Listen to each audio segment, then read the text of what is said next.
Lessons that we've learned that we would like to share with the rest of Africa would come especially possibly to the MNOs.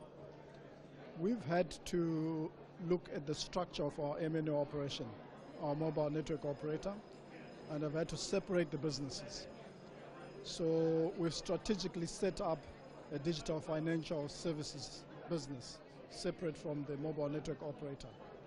This obviously brings focus in terms of the work that they're doing and responsibility and accountability. And resultantly, we've set up a group called Cassava. Cassava comes from the cassava plant, which is consumed in over 52 countries in Africa. And the ethos of Cassava is we are here to transform people's lives, the unbanked, the unserviced, and our idea is we must bring solutions to that community and to that population. So separating the business is one key lesson that we've learned. Even though they are symbiotic. Even though they're symbiotic, because we cannot do without the network, because you need the network to run financial services digitally. But you also need to separate them so that the KPIs are different and management focus on the key competencies. So that's one lesson we've learned.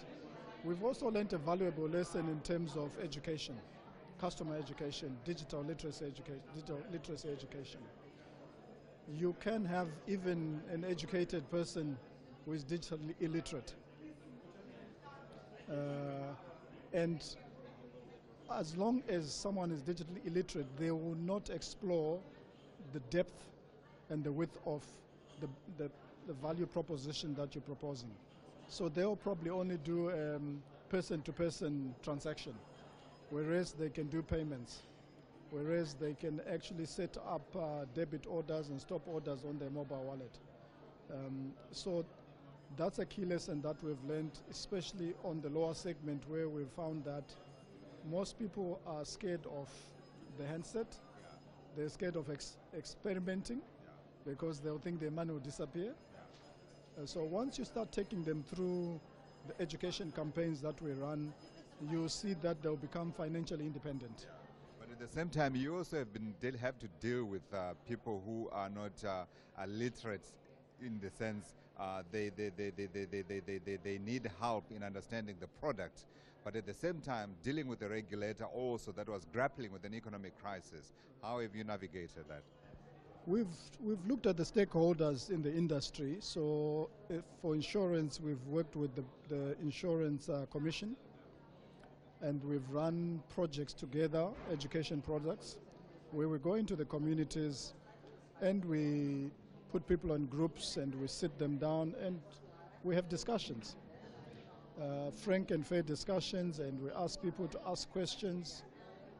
You also ask people to take out their phones and experiment.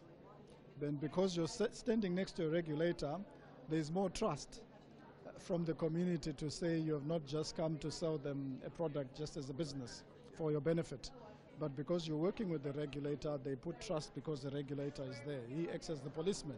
So if you're telling me teaching me how to drive and the policeman is next to you, I will trust what you're saying. So we found that working with the regulator in terms of education is very key and very important. We've also involved traditional leaders because in our culture, the traditional leader is respected, is trusted, and whatever the traditional leader says, this is a good product, or this is a good business, or this is a good partnership, people see it. But further than that, we've also gone into community projects with the traditional leaders, so that you're not just there for your own benefit, but people can testify to your human side of your business because you're working with the community and the traditional leaders. Talk to me about some of your products and some of the more interesting experiences you have had taking those products out to market. Taking a product out to market is the most difficult part of the journey when you're in digital financial services, because you are telling people, you're changing people's mindset. You're disrupting their thinking, you're disrupting their way of life, For example, you're telling someone that your money is sitting on your phone.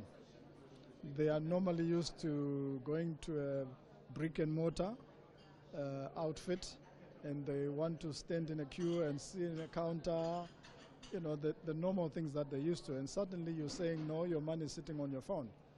That indeed is mind-boggling, and you have to go through the paces of education, the paces, and sometimes the best thing to do is to find a brand champion.